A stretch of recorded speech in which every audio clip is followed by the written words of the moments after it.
être catégorique parce que partenaires yi nga xam ne ñooñu waroon accompagner kenn ku ne sa xel dalul ba yaa ngi toog ci xaar donc loolu lépp au bout de 2 ans de gouvernance nga mën a toog bilan bi nga lim yëpp fi nga ko fekk te terewul nga ne liñ fi fekkoon baaxul il y a un problème. L'autre élément c'est la révision du système politique gis ngeen problème financier problème économique yi ñuy dund su si président roofee problème politique réew mi day nërmeelu quand il dit que l'économie sociale et solidaire consacrée pour l'année prochaine 2026. Comme une année solidaire et en même temps on réduit le budget du ministère de 50%. Est-ce que président yëg na loolu parce que le budget du ministère je pense que c'était à 13 ou 14 milliards bi ñu defee LFI bi ils sont à 7 ou 8 milliards munoo ne yow da nga bëgg dimbalante bi yërmande oyofal mbir mi ci askan bi ba pare tu réduis le budget de presque 50%. Donc sur toutes ces questions daal tax na man jàpp naa ne président discours bi mu def wane na ne xamuñu ñoom fu ñuy teg seen tànk. Mbaye Dione secrétaire général national bu AFP moom li muy ñaaw lu mooy li ñu bañ a fay ay liggéeykat yu bari yu ci gox yeeg goxaat yi ndax ne commune yi amuñu koppar ci jamono jile loolee mu jàpp ne daal président waroon na ci addu nee na nag nguur gi dafa war a xoolaat bu baax anam yu muy lebijee ndaxte bor bi dafa mel ni mu ngi bëgg a diis ci loosub Sénégal Mbaye Dione ñu teewlu ko. boo déggee président de la république muy wax ak jafe-jafe yi nga xam ne moom la sénégalais di dund ñu mën ci lim ay exemple yoo xam ne patent tey jii may wax nii tey man je suis maire d'une commune sama commune boobu am na lu mat juróom fukki employé direct et indirect boo ci boolee ñi nga xam ne ay agents yoo xam ne mairie moo leen di fay ñu nekk dans les postes de santé boo leen ci boolee ëpp na juróom benn fukk di wéy pour depuis 5 ans wala lu ko ëpp musuma fay samay salaire après le 25 du mois à ma grande surprise tey salaire yoo xam ne depuis pratiquement 2 semaines mandaté nañ ko mairie bi am na xaalis waaye pour les questions d'unité de compte le trésorier de Thiès a fait le paiement pour sama mairie ak yeneen mairie ak les universités tey war a fekk ak seen famille jotuñu seen salaire parce que état central amul trésorerie bu mën a tax mu fay salaire yooyu muy lu ma metti et boo demee ci yeneen kuréel yu bari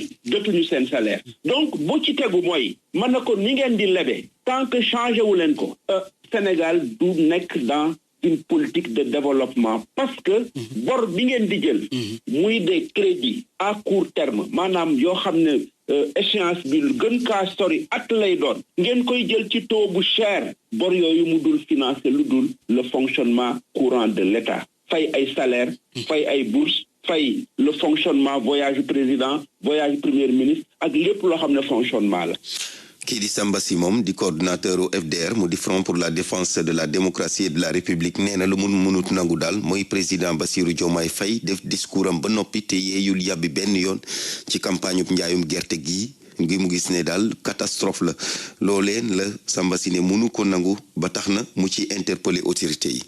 li am mooy wax dëgg yàlla ku déglu discours bi dëkk ci biir réew mi di nga yéemu ndax ci kaw lan moo fa xew te mu nekk benn indifférence gouvernementale bu rëy une indifférence coupable mais yaakaar na président ba ñëwee na ci teg ci gëtam wax ci mooy ñu ngi seetaan suñu mbokk yi nga xam ne dañuy béy seen gerte sonn lool am ci seen yaakaar dañu góoboon yëpp mu ngi seen loxo amuñ koñ ko jaay ci prix bi nga xam ne moom loolu mooy juróom benn fukk ak dërëm opérateurs yi amuñu xaalis wala sax dañu war a wax ne réew mi ci boppam amul xaalis ba tax na wax dëgg yàlla béykat yi ba soo bés ñu ngi wanteer seen gerte ak gerte googu ëllëg jar ko xam ku naññeeku ci kaw gi xam lan mooy béy ak fi ñu toll ñun suñuy taxe ak suñu fànnu mbéy ba nga xam ne ñu mu diise ñu metti ak yaakaar bi ci law yàlla ji mooy ñu nga xaw a am sa astu gerte ñu ñëw lépp place daal xëy dañ wax dëgg yàlla metti na li ci gën a yéene ci mbir moomu mooy bés bu wees rek situation bi di gën a jafe xam nga soxla du xaar il faut nga dund il faut nga lekk il faut nga naan il faut nga faje il faut nga dem il faut nga dikk donc gerte googu nga xam ne nañ lay muy say loxo chaque jour dañ koy bagaa ba muy dem muy un drame boo xam ne c'est dans l'indifférence maintenant généralisée du gouvernement et du président de la République il faut bien ajouter son nom puisqu'il n'en fait même pas mention man loolu atterré na ma ci discours ñaareel mbir mi nga xam ne bëggoon naa ko wax rek mooy barke dem la ñu assemblée nationale voté deuxième loi de finances rectificative xaw ma ndax bàyyi ngeen xel ci loi de finances rectificative yooyu est-ce que xool ngeen bu baax a baax li ñu jàngatal fan la suñuy finance publique toll tey xoolal d'abord ñu ko defee sax xaar ba ñu naan at baa ngi jeex ñu burusal dans situation ubuesque incroyable ñu ne waaw acca nañu voté dans la précipitation pratiquement sans examen lucide et sérieux benn loi de finances rectificative même ça c'est au plan de la forme mais dans le fond toutes les recettes internes yi externes yi politique concours étranger yi nga xam ne don yi yëpp wàcc lépp ma ban marge de manœuvre ñu am booy doxalee noonu suñuy finances yi elles sont exsangues tey jii te bu fekkente ni ci yoon yi nga xam ne moom la ñu dugg génn ci day nekk ci lool au plan économique au plan financier au plan social ci suñu réew ça va intenable te loolu lépp nan moo ñu ko indil nañ ko wax te de li ñu ko indil mooy ñàkk tey ñàkk am retenue ñàkk am gis-gis ñàkk am discernement bëgg saltel gàkkal ñi nga xam ne ñoom nga wutu mu ngoog ñooñu ñu wuutu président Macky Sall ci la Daouda Ngom ministre bi yore enseignement supérieur nee na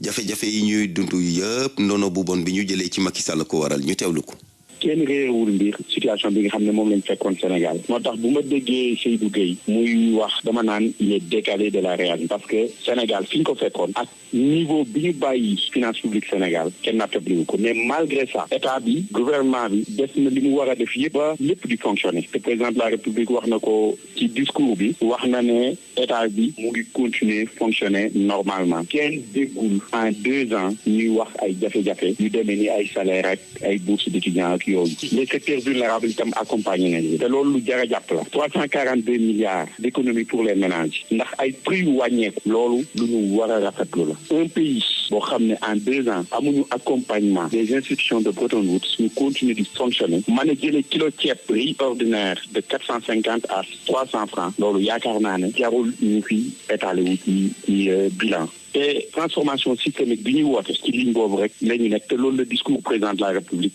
génne leeral ko. yow boori fi seen mbadaan yooyu nga dëkk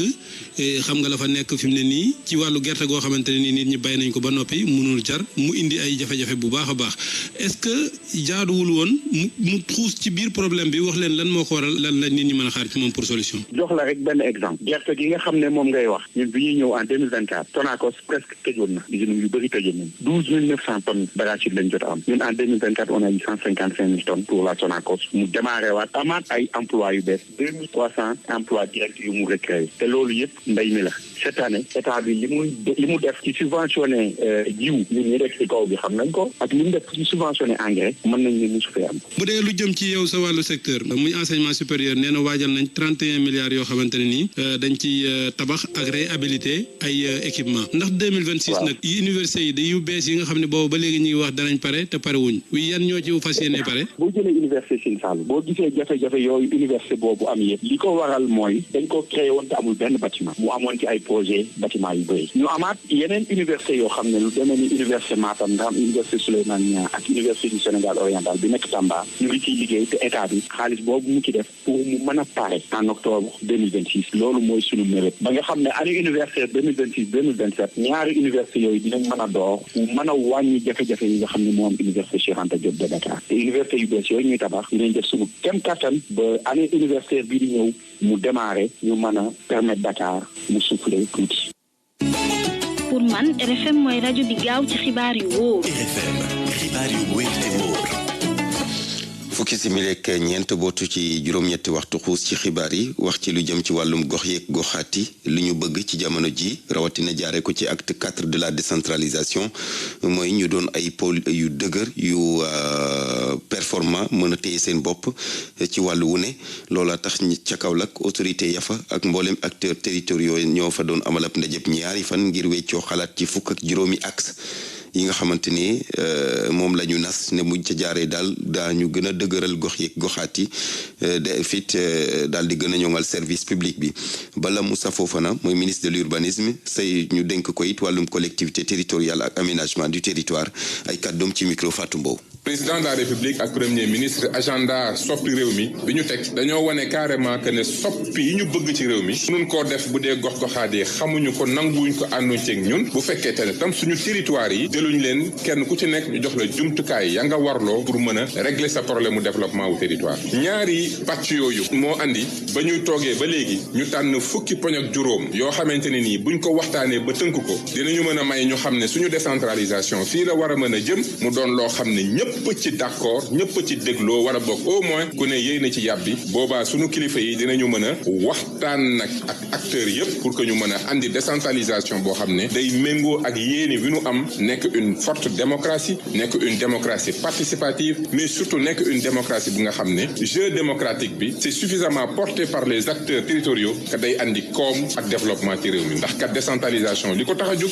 mooy améliorer conditions de vie sénégalais yi looloo taxoon waxtaan wi ñu doon ko jëfee bientôt war nañu pare lépp tënk fas yéene nag jublu ci mbir mi dëgg la ne bëri na acteurs yoo xam ne incohérence territoriale yi dafay ñëw à chaque waaye balaa ngaa wax ne diggante ñaari municipalité naa leen xàjjali da nga war a xool d'abord est-ce que ñaari municipalité yi am nañu dayo ak jumtukaay yi ñu soxla pour mën a dëriñ askan wi.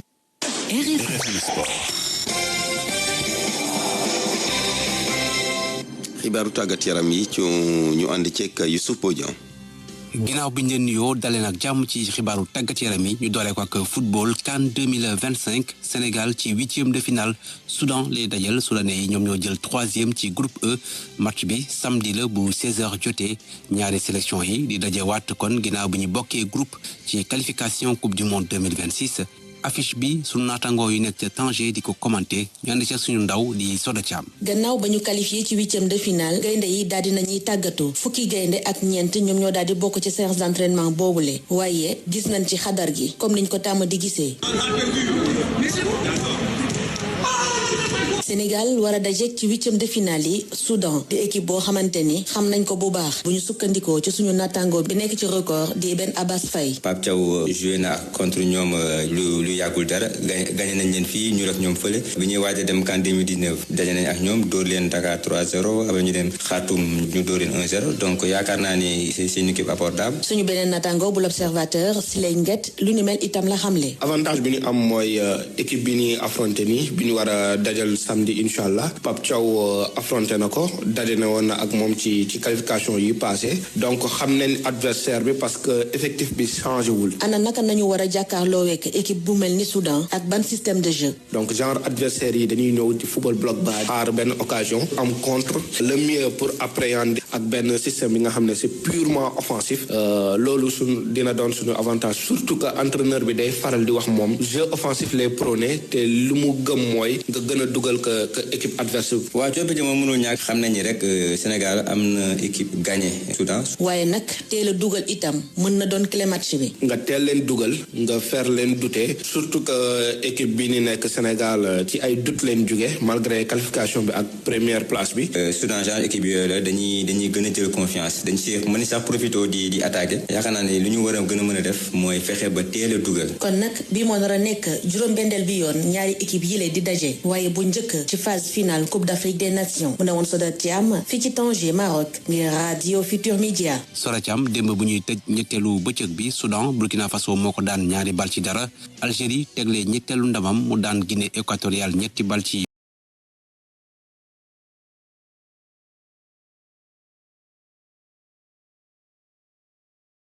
benn.